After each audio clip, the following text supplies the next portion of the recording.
कोकणामधील विधान परिषदेच्या निवडणुकीमधील महायुतीची बंडखोरी आता शमलेली आहे अशी माहिती सूत्रांकडून मिळते। जोईली दळवी यांनी कोकणामधून उमेदवारी अर्ज त्या मागे घेणार आहेत अशी सूत्रांची माहिती मिळते।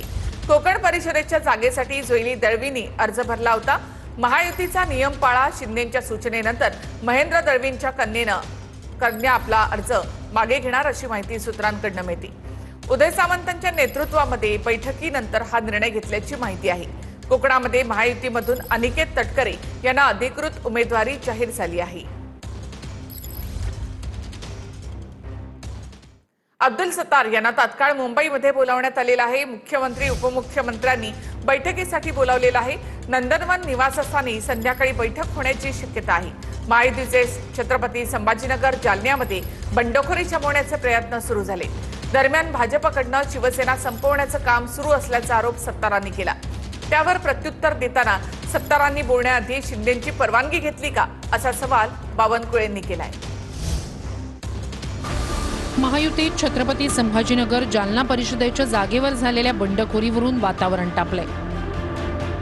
शिंदेंच्या शिवसेनेचे आमदार अब्दुल सत्तार यांचा मुलगा समीर सत्तार यांनी भाजप उमेदवार सुहास शिरसाट यांच्या विरोधात केलेली बंडखोरी शमवण्याचे प्रयत्न सुरू झालेत। अब्दुल सत्तार यांना मुख्यमंत्री उपमुख्यमंत्र्यांनी तात्काळ मुंबईत बोलावलं असून त्यांच्यासोबत संध्याकाळी बैठक होणार आहे। मुलाच्या बंडखोरीनंतर भाजप स्लो पॉइझन, शिंदेंच्या शिवसेनेला संपायला निघाला अशी जोरदार टीका सत्तारांनी भाजपवर केली होती। या टीकेचे पडसाद भाजपमध्ये उमटले असून बावनकुळे यांनी सत्तारांच्या वक्तव्यावर सवाल उपस्थित केले। आज जी परिस्थिती निर्माण होते ते स्लो पॉइझन आहे। हळूहळू शिवसेनेला मारायचा स्लो पॉइझनची जी परिस्थिती निर्माण झाली याला भविष्यामध्ये याच्यावर उपचार करणं गरजेचं आहे। आपापल्या आमदारांना, मंत्र्यांना काही मीडियावर बोलण्यापूर्वी आपल्या नेत्याची परवानगी घ्यावी। अब्दुल सत्तारांनी माननीय एकनाथ शिंदे यांची परवानगी घेतली का हे विचारावं लागेल। तर दुसरीकडे ठाकरेंच्या शिवसेनेनंही या वादात उडी घेतली आहे। शिवसेना एकच आहे। मी कालही म्हणालो, दोन शिवसेना असूच शकत नाहीत ना। ज्यांना पश्चाताप झाला असेल, ज्यांना अशी खात्री पटली असेल की भारतीय जनता पक्ष महाराष्ट्रद्रोही पक्ष आहे, असं जर कोणाला जाणीव झाली असेल तर त्यांनी मातोश्रीवर यावं आणि उद्धवजींना भेटावं। ज्यांना ज्यांना असा पश्चाताप होत असतो, मला असं वाटतं त्यांनी या भूमिकेचा, ज्या घेतलेल्या भूमिकेचा पुनर्विचार केला पाहिजे। हे जे पद एक एक खाली करू लागले ही शिवसेना संपवण्याचं नियोजन आहे। हळूहळू शिवसेनेला मारायचा स्लो पॉइझनची जी परिस्थिती निर्माण झाली याला भविष्यामध्ये याच्यावर उपचार करणं गरजेचं आहे। मला वाटतं की गृहस्थ असं म्हणतायत, तुम्ही ज्याचं नाव घेतलं ते, की भाजपा हे स्लो पॉइझनिंग आहे असं मला कोणतरी म्हटलं। आता कळेल त्यांना पॉइझन काय असतं। भारतीय जनता पार्टी विकासाचं अमृत हे जनतेपर्यंत पेरते, जनतेपर्यंत पोहोचवते। अब्दुल सत्तार नेमकं काय म्हणाले याचं उत्तर महायुती म्हणून आम्ही निश्चितपणे देऊ। अब्दुल सत्तारांची समजूत काढण्याचा प्रयत्न मुख्यमंत्री देवेंद्रजी फडणवीस, एकनाथजी शिंदे यांच्या मार्फत केला जाईल। अब्दुल सत्तार यांनी भाजप नेते अतुल सावे यांच्यावर सोमवारी टीकेची झोड उठवली होती। मी काही 18 महिने झाले, निवडणुका झाल्या, 18 महिन्यामध्ये आम्हाला कोणी 18 रुपयाची मदत करत नाही। हे जे पद एक एक खाली करू लागले ही शिवसेना संपवण्याचं नियोजन आहे। मी हे बोललो। एकनाथ शिंदे साहेबांचं त्यांनी ऐकायला पाहिजे। त्यांचे नेते, त्यांचं काही घराणं असेल तर त्यांनी त्यांच्याजवळ जाऊन मागणी सांगितलं पाहिजे। नक्कीच घेतील 4 तारखेला। अब्दुल सत्तार उभं राहू शकत नाही। जो माणूस गवताच्या गंजीवर उभा आहे आणि चुकून जरी काडी पडली, आग लागू शकते, असा माणूस कशाला उभा राहील। ज्या पक्षात गेले त्या पक्षातल्या प्रथम सृष्टीलाच आव्हान दिलेलं आहे आणि हे सृष्टीला आव्हान देणार आहे। त्यामुळे त्यांच्या पद्धतीने डोमकम कावळ्यांनी शाप द्यावा तसं आम्हाला त्यांनी शिकवलं। सावे विरुद्ध सत्तार हा वाद आज मुंबईत मुख्यमंत्री आणि उपमुख्यमंत्र्यांच्या दरबारात पोहोचलाय। सत्तारांना समज देऊन त्यांच्या मुलाला अर्ज मागे घेऊन बसवण्यात येईल अशी चर्चा रंगली। याच सत्तारांच्या मुलाच्या बंडखोरीनं दोन्ही पक्षांमधला अंतर्गत वाद चव्हाट्यावर आलाय। तर अंबादास दानवे आणि अब्दुल सत्तार यांच्यामध्ये गळाभेट झाली। समृद्धी महामार्गावर दानवे आणि सत्तार यांच्यामध्ये गळाभेट झाली। सत्तार मुंबईकडे तर दानवे शिर्डीकडे जात असताना दोघांची भेट झाली। दोन्ही शिवसेना एकत्र आल्या पाहिजेत, दानवेंनी असं विधान केलं होतं।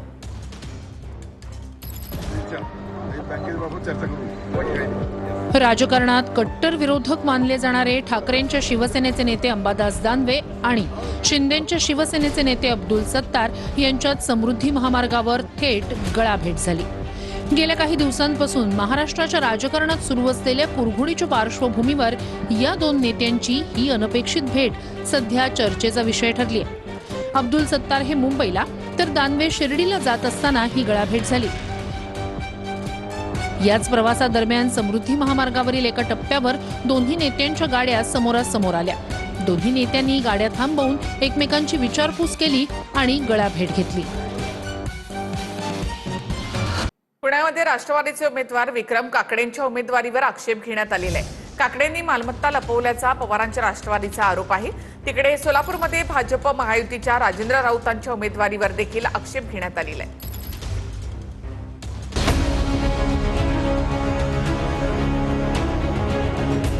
पुण्यात राष्ट्रवादीचे उमेदवार विक्रम काकडेंच्या उमेदवारीवर आक्षेप घेण्यात आलाय. तिकडे सोलापुरात भाजप महायुतीच्या राजेंद्र राऊतांच्या उमेदवारीवर देखील आक्षेप घेतला गेलाय. पुण्यामध्ये काकडेंनी अर्जात मालमत्ता लपवल्याचा आरोप शरद पवारांच्या राष्ट्रवादीनं केलाय. शरद पवारांच्या राष्ट्रवादीनं विक्रम काकडेंच्या अर्जावर घेतलेला आक्षेप निवडणूक अधिकाऱ्यांनी फेटाळलाय. निवडणूक अधिकाऱ्यांनी आक्षेप फेटाळल्यानंतर पवारांची राष्ट्रवादी मुंबई हायकोर्टात जाणार आहे. सोलापुरातही असंच काहीसं चित्र पाहायला मिळालं. सोलापूर परिषदेत भाजप महायुतीचे उमेदवार राजेंद्र राऊतांच्या उमेदवारी अर्जावरती आक्षेप घेण्यात आला. अपक्ष उमेदवार आणि शिवसेना शिंदे गटाचे नेते रमेश बारसकरांनी राजेंद्र राऊतांच्या अर्जावरती आक्षेप घेतला. राजेंद्र राऊत हे 2019 ते 2024 मध्ये आमदार असताना त्यांनी शासकीय निवासस्थानाचा वापर केला का या संदर्भातील माहिती लपवल्याचा आक्षेप आहे. तर पुण्यामध्ये राष्ट्रवादीतील नाराजीवर पडदा टाकण्यात पार्थ पवार यशस्वी झाल्याची चर्चा आहे. पार्थ पवारांसोबतच्या बैठकीनंतर सुनील टिंगरेंची नाराजी दूर झाली आहे. पक्ष वाऱ्यावर सोडणार नाही, सुनेत्रा पवारांनी आश्वासन दिल्याचं सुनील टिंगरे म्हणाले. सुनील टिंगरे डमी अर्ज मागे घेण्याची शक्यता आहे. हे पहा, पक्षांनी घेतलेला, आमच्या श्रेष्ठींनी घेतलेला निर्णय आम्ही सगळ्यांनी मान्य केला आहे. आज तुमच्या मनामध्ये जी शंका आहे, पक्ष मला कुठेही वाऱ्यावर सोडणार नाही, त्याची तुम्ही काळजी करू नका. पक्ष संघटनेसाठी आम्ही कायम काम करत राहू. पक्षाने ठरवून सगळ्यांना विश्वासात घेऊन जे काही निर्णय केला आहे त्याच्या पाठी सगळ्यांनी उभं राहावं. सोलापूर विधान परिषद निवडणुकीमध्ये काँग्रेसच्या उमेदवाराच्या अर्जावर आक्षेप घेण्यात आलाय. आदित्य फत्तेपूरकर यांच्या अर्जावर सूचकाची सही बोगस असल्याचा आक्षेप घेण्यात आलाय. सूचक म्हणून नाव असलेल्या नागेश भोसले यांनीच हा आक्षेप घेतला. ही बनावट सही असल्याचं त्यांनी म्हटलं. तर भाजपकडे बहुमत आहे, मग का घाबरता असा सवाल यावर प्रणिती शिंदेनी केलाय. भाजपने काँग्रेसच्या सूचकाचं अपहरण केलं असा आरोपही प्रणिती शिंदेनी केलाय. सोलापूर विधान परिषद निवडणुकीत काँग्रेसच्या उमेदवाराच्या अर्जावर आक्षेप घेण्यात आलाय. आदित्य फत्तेपूरकरांच्या अर्जावर सूचकाची सही बोगस असल्याचा आक्षेप घेण्यात आलाय. सोलापुरात काँग्रेस उमेदवाराच्या अर्जावर भाजपनं आक्षेप घेतल्यामुळे काँग्रेसकडनं जोरदार घोषणाबाजी करण्यात आली. काँग्रेस उमेदवार आदित्य फत्तेपूरकर यांनी सूचक म्हणून माझी बोगस सही केल्याचा आक्षेप कथित सूचक नागेश भोसलेंनी स्वतः केलाय. त्यानंतर नागेश भोसले, भाजप आमदार सचिन कल्याण शेट्टी आणि उमेदवार राजेंद्र राऊतांसमोर काँग्रेसच्या पदाधिकाऱ्यांनी घोषणाबाजी केली. भाजपनं आमच्या सूचकावर पैसे आणि बळाचा वापर करून आक्षेप घ्यायला लावला. आम्ही या विरोधात न्यायालयात जाणार असल्याचं खासदार प्रणिती शिंदे म्हणाले आहेत. तर काँग्रेसला साधे सूचक मिळत नाहीत, त्यामुळे बोगस सह्या करून अर्ज भरत असल्याचा आरोप भाजपचे आमदार सचिन कल्याण शेट्टी यांनी केलाय.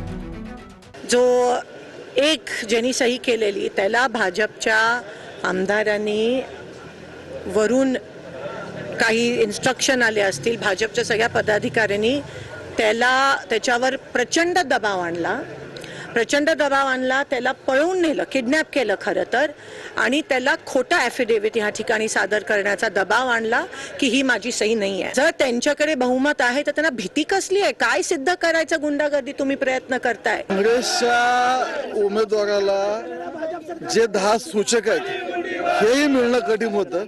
10 घरी जाऊन कसे 10 जोडणी केले, त्यात पण एक कमी पडला म्हणून खोटी सही केली. आता खोटी सही करण्याने हरकत घेतली, आता भाजपचं काय संबंध?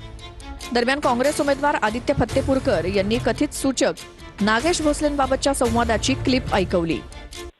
हॅलो, अध्यक्ष बोला. तुम्हाला काय दबाव येते काय? आला की काय असं केलं सगळ्याला अनुभव ते केलं. कोणाच फोन आला? असं लक्ष बोलतो फोनवर तिघाचेच फोन आले. तुम्ही कुठं जावा निवडून गावाला उद्या एक दिवस? मला काय म्हणायचं, मी मूळ काँग्रेस पक्षाचा नाहीच, मी आघाडीचा माणूस आहे. त्यामुळं माझ्यावर अधिकार कोणाचा चालत नाही. हे साहेब बोगस आहेत ही 100% आहे. माझे सूचक जे होते नागेश भोसले यांचं ॲफिडेविट आज त्यांनी सादर केलं आणि सांगितले की मी सही केली नाही. परंतु माझं असं म्हणणं आहे की दोन्ही सह्यांचं व्हेरिफिकेशन तज्ज्ञ लोकांकडून करण्यात यावं. वास्तविक पाहता अत्यंत दहशतीमध्ये ही प्रक्रिया सगळी चालू आहे.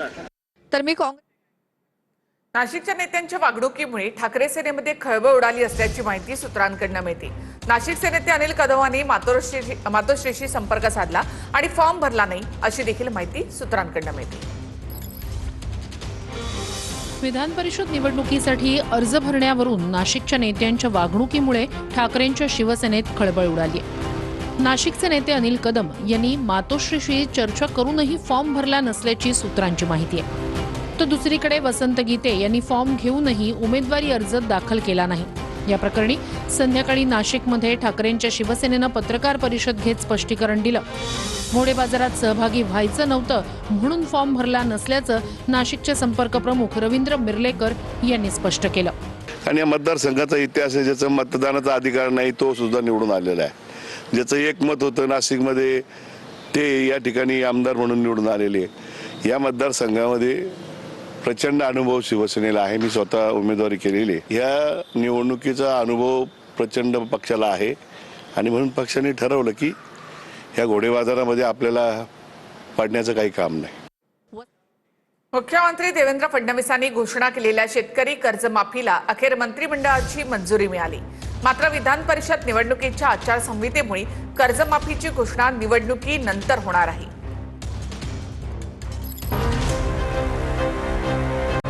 मुख्यमंत्री देवेंद्र फडणवीस यांनी घोषणा केलेल्या शेतकरी कर्जमाफीला अखेर मंत्रिमंडळाची मंजुरी मिळाली. या मंजुरीमुळे शेतकऱ्यांचं 2 लाखांपर्यंतचं कर्ज माफ होणार आहे. कर्जमाफीचा फायदा राज्यातील जवळपास 56 लाख शेतकऱ्यांना होणार आहे. मात्र विधान परिषद निवडणुकीच्या आचारसंहितेमुळे कर्जमाफीची घोषणा निवडणुकीनंतर होणार आहे. शेतकरी कर्जमाफीचा विषय कॅबिनेटला आहे, मंत्रिमंडळ त्याच्यावर निर्णय घेईल. पण आम्हाला इलेक्शन कमिशननी अट टाकली आहे, जेव्हा आम्ही त्यांना परवानगी मागितली तर त्यांनी अट टाकली आहे की तुम्ही विषय मंजूर करून पुढची कारवाई करा, पण त्याची घोषणा तुम्हाला करता येणार नाही.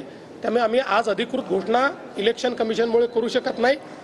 आज आम्ही निर्णय घेऊ, निर्णयाप्रमाणे कारवाई सुरू करू, इलेक्शन संपल्यानंतर त्याची घोषणा करू. ज्या पद्धतीनं वाजत गाजत त्यांनी लाडकी बहीण योजना जाहीर केली आणि आता अनेक बहिणींना त्याच्यामधून वगळायला सुरुवात केली आहे, तसं गुपचूपपणाने कर्जमाफी राबवून अनेक पात्र शेतकऱ्यांना अपात्र करण्याचा प्रयत्न केला तर आम्ही हे खपवून घेणार नाही.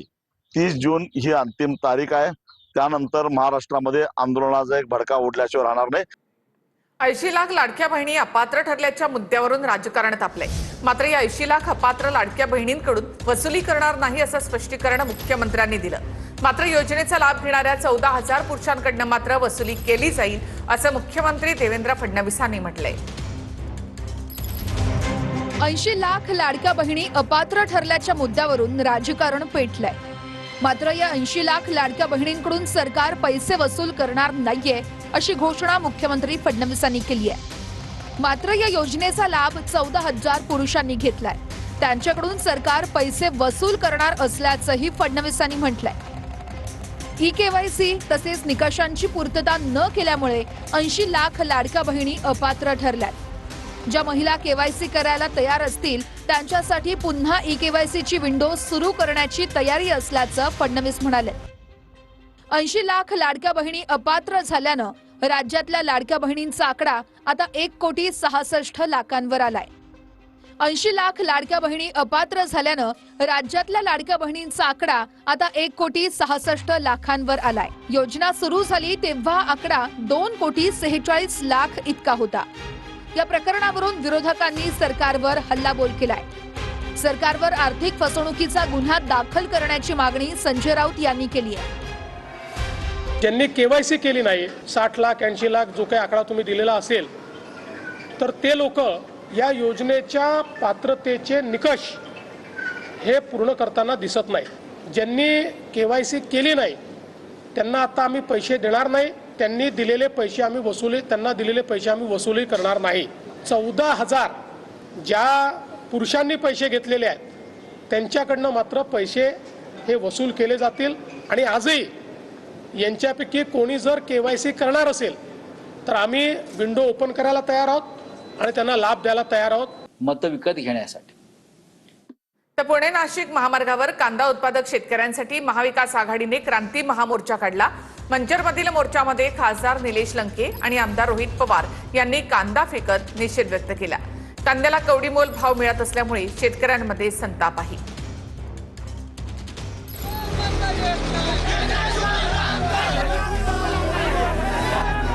पुणे नाशिक महामार्गावर कांदा उत्पादक शेतकऱ्यांसाठी मवियानं क्रांती महामोर्चा काढला.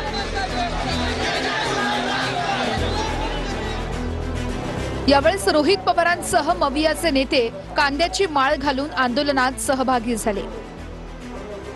कांद्याला 25 रुपये प्रति किलो हमीभाव मिळावा अशी मागणी आंदोलनाच्या माध्यमातून करण्यात आली.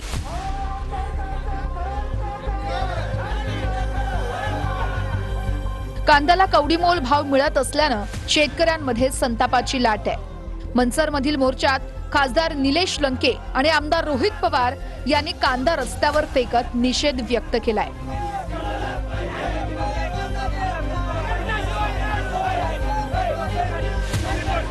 नाफेडच्या माध्यमातून 10 लाख टन कांदा खरेदी करावा अशी मागणी यावेळेस रोहित पवार यांनी केली आहे. कांदा उत्पादक शेतकऱ्याचा आवाज दिल्लीपर्यंत पोहोचवण्यासाठी मनसर या ठिकाणी विराट मोर्चा आयोजित करण्यात आला. शेतकऱ्यांच्या मागण्यांसाठी आमदार रोहित पवार, प्रदेश अध्यक्ष शशिकांत शिंदे, खासदार निलेश लंके, बापू पठारे यांनी रास्ता रोको केला. मनसरमधल्या आंदोलनादरम्यान शेतकऱ्यांसह रोहित पवारांनी रस्त्यावर ठिय्याही दिला.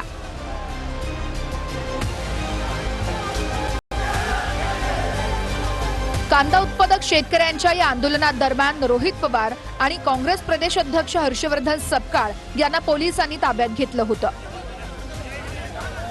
पुढच्या 10 दिवसांमध्ये तुमच्यासाठी काय चांगली बातमी नाही तर एखादा चांगला निर्णय जर सरकारकडनं त्या ठिकाणी घेतला नाही तर काय करायचं मग? काय करायचं? हात वर करून सांगा. नक्की. देवेंद्र फडणवीस जळगाव जामोद बनावट हत्याकांड प्रकरणाची माहिती घेण्यासाठी रोहित पवार आणि सपकाळांनी जळगाव जामोद पोलीस ठाण्याला भेट दिली. या प्रकरणामध्ये शिवानी कळमेकर जिवंत असतानाही मुंडकं असलेला मृतदेह तिचा असल्याचा संशय व्यक्त करण्यात आला होता. त्यानंतर तिचे वडील आणि भाऊ यांना 1 महिना कारागृहामध्ये राहावं लागलं होतं. मात्र पुढे शिवानी जिवंत असल्याचे समोर आल्यानंतर दोघांची निर्दोष मुक्तता करण्यात आली. या घटनेमुळे पोलिसांच्या तपास पद्धतीवर गंभीर प्रश्नचिन्ह उपस्थित झालंय. पोलिसांना आम्ही विचारलं की तिथं जे काही वेपन सापडलं, ज्याने त्या मुलीचा मर्डर केला गेला, गळा कापला गेला, त्याच्यावर कोणाचे ठसे आहेत का? ते म्हणले नाही. DNA असतो तो वडिलांशी चेक केलाय का? भाई तुम्ही क्रॉस व्हेरीफाय केलं का? नाही, ते पण नाही केलं. मग हे सगळ्या गोष्टी न करता सुद्धा तुम्ही एखाद्या गरीबाला डायरेक्ट क्रिमिनल त्या ठिकाणी बनवलं. हे बघा, आमचं एवढंच मत आहे, डिपार्टमेंट तुम्ही कुठल्या तरी दुसऱ्या व्यक्तीला द्या जे कायदा व सुव्यवस्था महाराष्ट्रामध्ये चांगली व्हावी यासाठी प्रयत्न करते.